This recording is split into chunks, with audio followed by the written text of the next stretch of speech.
So guys, ನಾನ್ ನಿಮ್ ಇವತ್ತು ಮಾಡ್ತಾ ಇದ್ದೀನಿ ಮ್ಯಾಜಿಕ್. ನೀವು ಇದುವರೆಗೂ ಯಾವತ್ತೂ ನಾನು ನೋಡಿಲ್ಲ, ನಾನು ನಿಮ್ಮನ್ನ ನೋಡಿಲ್ಲ, ನಿಮ್ ಮನೆಗೂ ಕೂಡ ಬಂದಿಲ್ಲ. ಆದ್ರೆ ನಾನು ನಿಮ್ಮ ಮೈಲ್ ಎಷ್ಟು ಜನ ಇರುತ್ತೆ 101% ಕರೆಕ್ಟ್ ಆಗಿ ಗೆಸ್ ಮಾಡ್ತೀನಿ. ನಾನೇ ಕರೆಕ್ಟ್ ಆಗಿ ಗೆಸ್ ಮಾಡಿ ನೀವು ಮಿಸ್ ಮಾಡಿದ್ರೆ ಫಾಲೋ ಮಾಡ್ಲೇಬೇಕು. ಸೊ ಬನ್ನಿ ಸ್ಟಾರ್ಟ್ ಮಾಡೋಣ. ಸೊ ಫಸ್ಟ್ ನಿಮ್ಮ ಮೈಲ್ ಎಷ್ಟು ಜನ ಮೇಲ್ಸ್ ಇದಾರೆ ಅಂತ ಕೌಂಟ್ ಮಾಡಿ. ಫೀಮೇಲ್ಸ್ ನ ಮತ್ಬಿಡಿ, ಬರೀ ಮೇಲ್ಸ್ ನ ಮಾತ್ರ ಕೌಂಟ್ ಮಾಡಿ. ನೀವೇನಾದ್ರು ಫೀಮೇಲ್ ಆಗಿದೆ ನಿಮ್ನು ಬಿಟ್ಬಿಡಿ, ಬರೀ ಮೇಲ್ಸ್ ನ ಮಾತ್ರ ಕೌಂಟ್ ಮಾಡಿ. ಮಾಡಿದ್ರ ವೆರಿ ಗುಡ್. ಆದ್ರೆ ನಿಮ್ ಮೈಲ್ ಇವಾಗ ಎಷ್ಟು ಇದಾರೆ ಅವ್ರನ್ನ ಮಾತ್ರ ಮಾಡಿ. ನಿಮ್ ಮೇಲಿರೋ ತಾತ ಮುತ್ತನೆಲ್ಲ ಮಾಡ್ಬೇಡಿ. ಆಮೇಲೆ ಇವಾಗ ಇದನ್ನ 2 ಇಂದ ಮಲ್ಟಿಪ್ಲೈ ಮಾಡಿ. ನಿಮ್ಮಲ್ಲಿ ಎಷ್ಟು ಜನ ಮೇಲ್ಸ್ ಇಟ್ಕೊಂಡಿರೋ ಅವ್ರನ್ನ ಇಂಟು 2 ಮಾಡಿ. ಮಾಡಿದ್ರ ವೆರಿ ಗುಡ್. ಇವಾಗ ನಿಮ್ ಬಂದಿರೋ ಆನ್ಸರ್ ಗೆ 3 ನ ಆಡ್ ಮಾಡಿ. ತುಂಬಾ ಈಸಿ ಇದೆ, ಬರೀ 3 ಆಡ್ ಮಾಡ್ಬೇಕಷ್ಟೇ. ಮಾಡಿದ್ರ ವೆರಿ ಗುಡ್. ಇವಾಗ ನಿಮ್ ಮುಂದೆ ಒಂದು ಆನ್ಸರ್ ಬಂದಿರುತ್ತೆ, ಅದನ್ನ 5 ಇಂದ ಮಲ್ಟಿಪ್ಲೈ ಮಾಡಿ.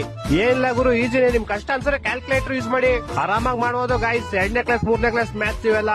ಮಾಡಿದ್ರ ನೈಸ್. ಇವಾಗ ಬಂದಿರೋ ಆನ್ಸರ್ ಗೆ ನಿಮ್ಮ ಮೇಲೆ ಎಷ್ಟು ಜನ ಫೀಮೇಲ್ಸ್ ಇದಾರೋ ಅವ್ರನ್ನ ಆಡ್ ಮಾಡಿ. ಲೈಕ್ ಎಕ್ಸಾಂಪಲ್ 2, 3 ಎಷ್ಟು ಜನ ಇರ್ತಾರೋ ಅಷ್ಟು ಫೀಮೇಲ್ಸ್ ನ ಆಡ್ ಮಾಡಿ. ನಂಗೆ ಗೊತ್ತು ನೀವು ಇನ್ನು ಎಷ್ಟು ಮಾಡ್ಬೇಕಪ್ಪ ಅಂತ ಇರ್ತೀರಾ. ಏನಿಲ್ಲ, ಲಾಸ್ಟ್ ಮೂಮೆಂಟ್ ಹೋಗ್ಬಿಟ್ಟಿದೀವಿ, ಇದೊಂದ್ ಮಾಡ್ಬಿಡಿ ಅಷ್ಟೇ, ಬೇಗ ಮಾಡಿದ್ರ. ಇವಾಗ ನೀವು ಫೀಮೇಲ್ಸ್ ಆಡ್ ಮಾಡಿದ್ಮೇಲೆ ಒಂದು ಆನ್ಸರ್ ಬಂದಿರುತ್ತೆ. ಆ ಆನ್ಸರ್ ಇಂದ 20 ನ ಮೈನಸ್ ಮಾಡ್ಬಿಡಿ.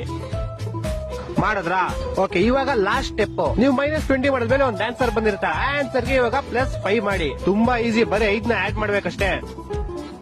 ಮಾಡಿದ್ರ ವೆರಿ ಗುಡ್. ಇವಾಗ ನಿಮ್ ಮುಂದೆ 1 ಡಿಜಿಟ್ ನಂಬರ್ ಬಂದಿದ್ರೆ, ಸೊ ನಿಮ್ಮ ಮನೇಲಿ ಎಷ್ಟು ಜನ ಇದಾರೆ ಅನ್ನೋ ಆನ್ಸರ್ ನಿಮ್ ಮುಂದೆನೆ ಇದೆ. ಅಕಸ್ಮಾತ್ ನಿಮ್ಗೆ ಡಬಲ್ ಡಿಜಿಟ್ ಬಂದಿದ್ರೆ ಅದೆರಡೂ ಆಡ್ ಮಾಡಿ. ಲೈಕ್ ಎಕ್ಸಾಂಪಲ್ 35 ಬಂದಿದ್ರೆ 3 + 5 = 8. ಅಷ್ಟು ಜನ ನಿಮ್ ಮೇಲೆ ಇರ್ತಾರೆ.